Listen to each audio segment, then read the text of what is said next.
ସାଙ୍ଗମାନେ ଜୟ ଜଗନ୍ନାଥ। ପୁଣି ଗୋଟିଏ ନୂଆ ଭିଡ଼ିଓରେ ସ୍ୱାଗତ କରୁଛି।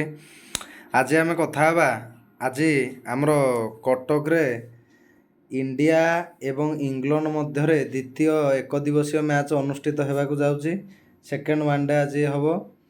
ଆଜି ତା ବାବଦରେ କିଛି ଆମେ କଥା ହେବା।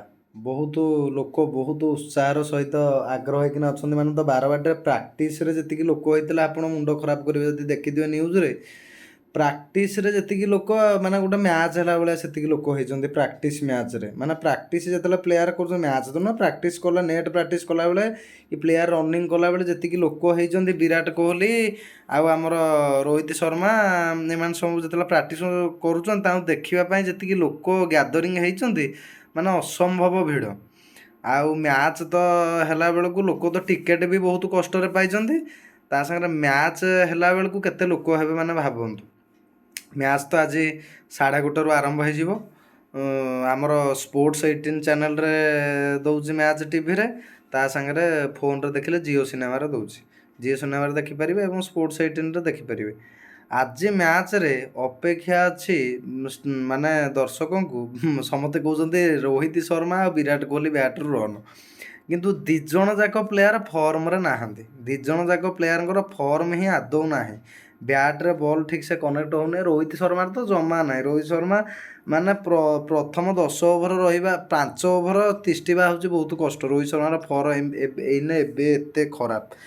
ଆଉ ଯଦି ମାନେ ବ୍ୟାଟିଂ ମୋତେ ଲାଗୁଛି, ଖେଳ ତ କ'ଣ ହେବ କହିହେବନି, କିନ୍ତୁ ମୋତେ ଲାଗୁଛି ଆଜି ମ୍ୟାଚ୍ରେ ପରଫର୍ମାନ୍ସ ଦେବ ଆମର ଶ୍ରେୟାସ ଆୟର, ଆଉ ହେଉଛି ହାର୍ଦ୍ଦିକ ପାଣ୍ଡିଆ, ଆଉ ଆମର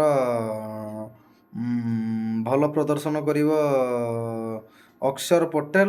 ଏଇ 3 ଜଣଙ୍କ ଭିତରୁ ମୋତେ ଲାଗୁଛି ନିହାତି ଜଣେ କିମ୍ବା 2 ଜଣ ଭଲ ପ୍ରଦର୍ଶନ କରିବେ। ଅଲଗା ପ୍ଲେୟାର ତ ଅଛନ୍ତି, ଅଲଗା ପ୍ଲେୟାର ପ୍ରଦର୍ଶନ କରିପାରନ୍ତି ନ କରିପାରନ୍ତି, କିନ୍ତୁ ଏଇ 3 ଜଣ ଭିତରୁ ଜଣେ ପ୍ରଦର୍ଶନ କରିବ। କାରଣ ଶ୍ରେୟାସ ଆୟର ପୁରା ଫର୍ମରେ, ଆଉ ଆମର ହେଉଛନ୍ତି ଅକ୍ଷର ପଟେଲ ମଧ୍ୟ ଭଲ, ତାଙ୍କ ବ୍ୟାଟ୍ରେ ଟଚ୍ ଅଛି। ଏଇମାନେ ଭଲ କରିବେ। ଆଉ ରହିଲା ଜୟସ୍ୱାଲ ତ ଖେଳିବେନି, ଗିଲ୍ ଖେଳିବ। ଗିଲ୍ର ଆ ପୂର୍ବ ମ୍ୟାଚ୍ ଭଲ ଥିଲା, କିନ୍ତୁ ଗିଲ୍ ଏଇ ମ୍ୟାଚ୍ ଖେଳିବ କି ନାହିଁ ସେଟା ଜଣାପଡ଼ିବ ଖେଳିଲେ। ଗିଲ୍ ଖେଳିବ କି ଜୟସ୍ୱାଲ ଖେଳିବ, ଓପନିଂ କରିବ, ସେଇଟା ତ ଠିକ୍ ହେଇନି। ମ୍ୟାଚ୍ ହେଲେ ଜଣାପଡ଼ିବ କିଏ କ'ଣ ଖେଳୁଛି। କିନ୍ତୁ ମୋତେ ଲାଗୁଛି ଅକ୍ଷର ପଟେଲ ଆଉ ଆମର ହେଉଛି ଶ୍ରେୟାସ ଆୟର ଆଉ ହାର୍ଦ୍ଦିକ ପାଣ୍ଡିଆ, ଏଇ 3 ଜଣଙ୍କ ଭିତରୁ ଜଣେ କିନ୍ତୁ ଭଲ ସ୍କୋର ନିହାତି କରିବ ଆଉ ଆଖି ଦୃଷ୍ଟିଆ ଇନିଂସ ମଧ୍ୟ ଖେଳିବ। 1:30ରୁ ତ ମ୍ୟାଚ୍ ଷ୍ଟାର୍ଟ ହେଇଯିବ। ସମସ୍ତେ ଅପେକ୍ଷାରେ। ଆଉ ବୋଲିଂରେ ତ ଆମର ମହମ୍ମଦ ସାମି ଆଉ ଅର୍ଷଦୀପ ସିଂ ଯଦି ଖେଳିବ, ନହେଲେ ମହମ୍ମଦ ସାମି, ବୁମରା ତ ନାହିଁ, ଆଉ ଜାଡ଼େଜା, ଏଇମାନେ ତ ଖେଳିବେ, ଆଉ କୁଲଦୀପ ଯାଦବ। ଆଉ ଆଜି ପାଇଁ ତ ଏତିକି। ଯଦି ଭିଡ଼ିଓଟି ଭଲ ଲାଗିଥାଏ ଭିଡ଼ିଓଟିକୁ ଲାଇକ୍ କରିବେ ଏବଂ ଚ୍ୟାନେଲଟିକୁ ସବସ୍କ୍ରାଇବ୍ କରିବେ। ରହିଲି, ଜୟ ଜଗନ୍ନାଥ।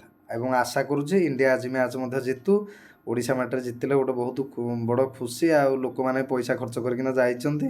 ଇଣ୍ଡିଆ ମ୍ୟାଚ୍ ଜିତିଲେ ଯେଉଁମାନେ ପଇସା ତା'ର ସାର୍ଥକ ରହିବ। ଯଦି ହାରିଗଲେ ପଇସା ଯିବ, ତା ସାଙ୍ଗରେ ମନ ମଧ୍ୟ ଦୁଃଖ।